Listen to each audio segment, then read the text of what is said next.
স্বপ্ন হচ্ছে তিন প্রকার। একটা হচ্ছে আল্লাহ তাআলার পক্ষ থেকে, যেটা আল্লাহ দেখান। আরেকটি হচ্ছে শয়তানের পক্ষ থেকে, যেটি শয়তান মানুষকে দেখায়। আরেকটি হচ্ছে নিজের পক্ষ থেকে, অর্থাৎ সারাদিন আপনি যেটা নিয়ে কনসার্ন, সারাদিন আপনি আপনার চিন্তা ভাবনার মধ্যে যেই জিনিসটাকে স্থান দেন, সেটাই আপনি রাত্রিবেলা দেখেন। অর্থাৎ দিনের বেলা হয়তো কেউ খেলাধুলা নিয়ে খুব ব্যস্ত, সে খুব ফুটবল পছন্দ করে, সারাদিন ফুটবল খেলে, দেখা যাবে যে রাতের বেলাও সে স্বপ্নে দেখছে যে সে ফুটবল খেলছে, অথবা স্টেডিয়ামে যে সে ফুটবল খেলা দেখছে। দিনের বেলা হয়তো সে বাজারে যে ব্যবসা বাণিজ্য করে, রাতেও হয়তো দেখা যাচ্ছে সে যে জিনিসপত্র কিনছে, দরদাম করছে। সো এটা তার পক্ষ থেকে। তাহলে বেসিক্যালি স্বপ্ন হচ্ছে তিন ধরনের, একটা আল্লাহর পক্ষ থেকে, একটা শয়তানের পক্ষ থেকে, আরেকটা হচ্ছে নিজের পক্ষ থেকে, যেটা আমরা সহি মুসলিমের একটি বর্ণনা থেকে জানতে পারি, যেখানে আল্লাহ রাসূল সাল্লাল্লাহু আলাইহি ওয়াসাল্লাম ইরশাদ করছেন, আর রুইয়া সালাসা, স্বপ্ন হচ্ছে তিন ধরনের। ফারুইয়া আস-সালিহা বুশরা মিনাল্লাহ, যেটা ভালো স্বপ্ন সেটা হয় আল্লাহর পক্ষ থেকে। ওয়া রুইয়া তাহজিনুন মিনাশ শাইতান, আরেকটা স্বপ্ন থাকে যেটা শয়তানের পক্ষ থেকে, সেটা ভয় দেখানো হয়। ভয়ঙ্কর যদি কোনো দুঃস্বপ্ন দেখে থাকেন তাহলে এটা আল্লাহর পক্ষ থেকে নয়, এই স্বপ্নটা শয়তানের পক্ষ থেকে। আরেকটি হচ্ছে রুইয়া মিম্মা ইউহাদ্দিসুল মারউ নাফসাহু, আরেকটি স্বপ্ন ব্যক্তি সে নিজের সাথে নিজে স্বপ্নে হয়তো কথা বলে বা এমন কিছু দেখে যেটা সুসংবাদও নয়, যেটা ভয়ঙ্করও কিছু নয়, বরং সারাদিন সে যে বিষয়টি নিয়ে চিন্তা ভাবনা করতো রাতে সেটার একটা প্রতিচ্ছবি, সেটাই সে দেখতে পাচ্ছে। এটা হচ্ছে নিজের পক্ষ থেকে স্বপ্ন। তাহলে খুব সহজে আমরা এভাবে বলতে পারি যে স্বপ্ন তিন প্রকার, একটা হচ্ছে রাহমানি, আর একটা হচ্ছে শাইতানি, আর একটা হচ্ছে নাফসানি। রিপিট, আমি আবার বলছি, স্বপ্নের প্রথম প্রকার হচ্ছে রাহমানি, দ্বিতীয় প্রকার হচ্ছে শাইতানি, তৃতীয় প্রকার হচ্ছে নাফসানি। যেটা রাহমানি সেটা রহমানের পক্ষ থেকে, আল্লাহ দেখান। আর যেটা শয়তানি সেটা শয়তানের পক্ষ থেকে, শয়তান ভীতিকর পরিবেশ তৈরি করার জন্য বা ভয় দেখানোর জন্য যেটা দেখায়। আরেকটা হচ্ছে নাফসানি, যেটাকে বলা হয় আদগাসু আহলাম, যেটার কোনো মিনিং হয় না, অর্থাৎ নিজের পক্ষ থেকে নিজের চিন্তা ভাবনার প্রতিচ্ছবি।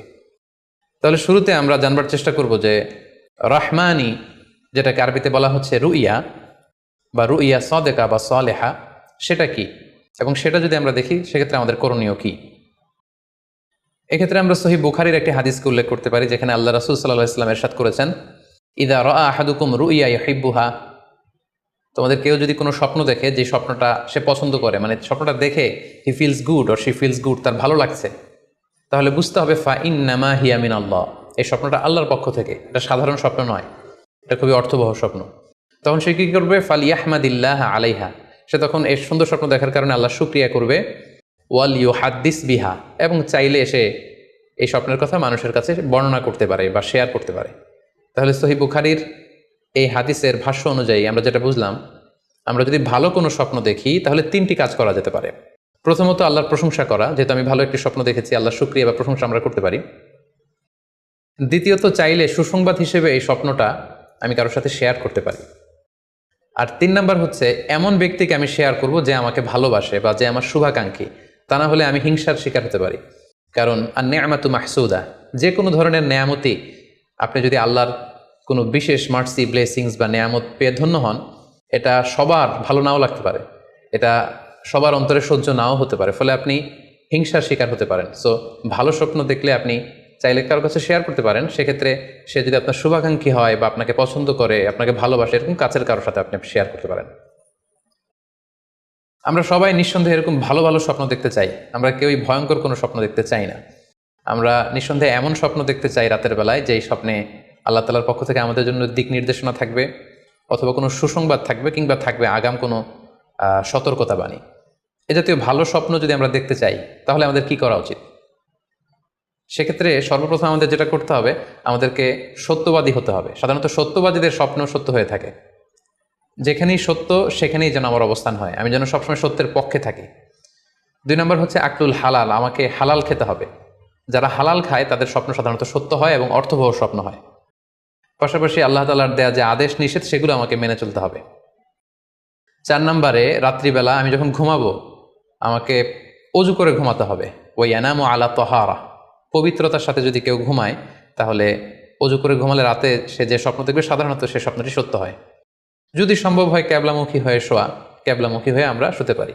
এই বিষয়গুলো যদি আমরা এনশিওর করতে পারি, অর্থাৎ সত্যবাদী হওয়া, হালাল খাবার খাওয়া, আল্লাহর দেয়া বিধিনিষেধ সবসময় মেনে চলবার চেষ্টা করা, রাত্রিবেলা অজু অবস্থায় ঘুমানোর অভ্যেস করা, পাশাপাশি ক্যাবলামুখী হয়ে শোয়ার চেষ্টা করা, এই বিষয়গুলো যদি আমরা মেনটেন করার চেষ্টা করি তাহলে আমরা যে স্বপ্নগুলো দেখব সেগুলো সত্য স্বপ্ন হবে বলে আমরা আশা করি।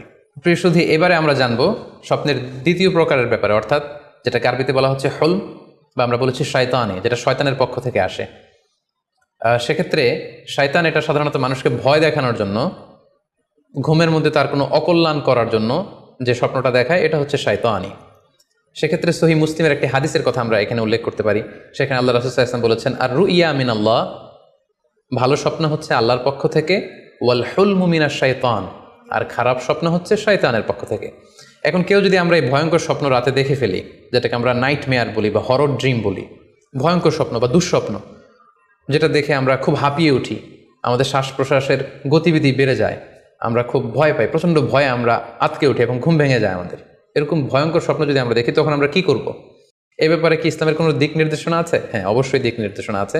সেক্ষেত্রে আমরা সহিহ মুসলিমের একটি হাদিস উল্লেখ করতে পারি এখানে, যেখানে আল্লাহ রাসূল সাল্লাল্লাহু আলাইহি ওয়াসাল্লাম বলেছেন, ইযা রাআ আহাদুকুম আর রুইয়া ইয়াকরাহুহা, তোমাদের কেউ যদি রাতে এমন কোনো স্বপ্ন দেখে যেটা সে অপছন্দ করে, মানে ভয়ঙ্কর, ভীতিকর দুঃস্বপ্ন যদি সে দেখে, তাহলে ফাল ইয়াবসুক আন ইয়াসারিহি সালাসান, সে যেন তার বাম দিকে 3 বার থুতু ফেলে।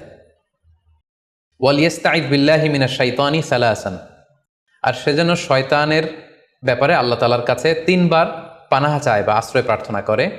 ওয়াল ইয়াতাহাওয়াল আন জামবিহি আল্লাযী কানা আলাই, আর যে পাশে হয়ে সে শুয়েছিল সে পাশ চেঞ্জ করে অন্য পাশ হয়ে যেন সে ঘুমায়। সুবহানাল্লাহি বিহামদি, কত চমৎকার দিক নির্দেশনা।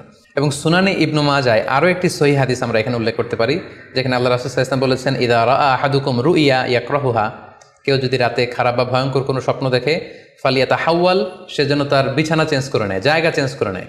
অর্থাৎ সে যে বিছানায় শুয়েছিল সেখানে না, সে অন্য কোথাও শোবে, অথবা যেই টার্নে শুয়েছিল অন্য টার্নে চলে যাবে, ডানে হলে বায়ে, বায়ে হলে ডানে। ওয়াল ইয়াতফুল আন ইয়াসারিহি সালাসান, এবং তার বাম দিকে যেন সে 3 বার থুতু ফেলে। ওয়াল ইয়াসআলিল্লাহ মিন খায়রিহা ওয়াল ইয়াতাআওয়ায মিন শাররিহা, এবং সে যেন এই স্বপ্নের ভালো দিকটা আল্লাহ তাআলার কাছে কামনা করে, এবং এই স্বপ্নের মন্দ বা অকল্যাণকর দিক থেকে যেন সে আল্লাহ তাআলার কাছে পানাহ চায়। সম্মানিত সুধীমণ্ডলী, এই হাদিস দুটির আলোকে আমরা বুঝতে পারি যে কেউ যদি হরর ড্রিম বা নাইট মেয়ার, যেটাকে আমরা দুঃস্বপ্ন বা ভয়ঙ্কর স্বপ্ন বলছি, এই ধরনের স্বপ্ন অনেকেই দেখে থাকে এবং আমাদের কাছে প্রায়ই বলে যে সে দুঃস্বপ্ন দেখে রাতের বেলা, ভয়ে সে ভটকে যায়, আতকে ওঠে, ঘুম ভেঙে যায়। এ জাতীয় দুঃস্বপ্ন যদি আপনারা কেউ দেখেন, সেক্ষেত্রে এই হাদিসের আলোকে আমরা বলতে পারি যে আপনি 6টি কাজ করবেন। 1 নম্বর হচ্ছে আপনি বাম দিকে 3 বার থুতু ফেলবেন। 2 নম্বর হচ্ছে 3 বার আপনি তাআউজ পড়বেন, অর্থাৎ আপনি পড়তে পারেন আউযু বিল্লাহি মিনাশ শাইতানির রাজিম, অর্থাৎ হে আল্লাহ, আমি বিতাড়িত শয়তানের ব্যাপারে আপনার কাছে পানাহ চাচ্ছি। অথবা আপনি পড়তে পারেন আউযু বিল্লাহি মিন শাররিহা, হে আল্লাহ, আমি এই শয়তানের অকল্যাণকর বা যে এভিল সাইড আছে, খারাপ দিক আছে, এই ব্যাপারে আমি আপনার কাছে পানাহ চাচ্ছি। 3 বার আপনি এটা পড়বেন। 3 নম্বরে আপনি যদি আপনার ঘুমকে আবারও কন্টিনিউ করতে চান, তাহলে বা দিকে থেকে যদি স্বপ্ন দেখেন, তাহলে আপনি ডান দিকে টার্ন করবেন। আপনি ডান কাতে ঘুমাচ্ছিলেন, এরকম যদি হয়, তাহলে বাম দিকে আপনি সরে যাবেন, অথবা যেখানে শুয়েছিলেন ওই জায়গাটা চেঞ্জ করে অন্য কোথাও শোবেন।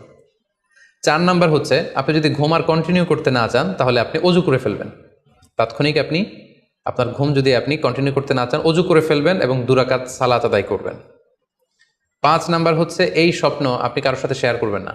এ ব্যাপারে আমরা সামনে বিস্তারিত বলছি। ভয়ঙ্কর স্বপ্ন দেখলে সাধারণত কারোর সাথে শেয়ার করবেন না। যদি শেয়ার করতে হয়, তাহলে প্রলিফিক স্কলার, ভালো আলেম, যার এলেম আছে, যার আমল আছে, এরকম লোক, কিংবা আপনার ওয়েল উইশার যারা আছে, আপনার শুভাকাঙ্ক্ষী, এরকম কারোর সাথে শেয়ার করতে পারেন। 6 নাম্বার, যদি সুযোগ হয় আপনি কিছু চ্যারিটি করে দিতে পারেন, দান করে দিতে পারেন, কারণ সাদাকাতু তারুদ্দুল বালা, দান করলে, চ্যারিটি করলে এটা মানুষের বিপদ বা বালা মুসিবতকে দূর করে দেয়।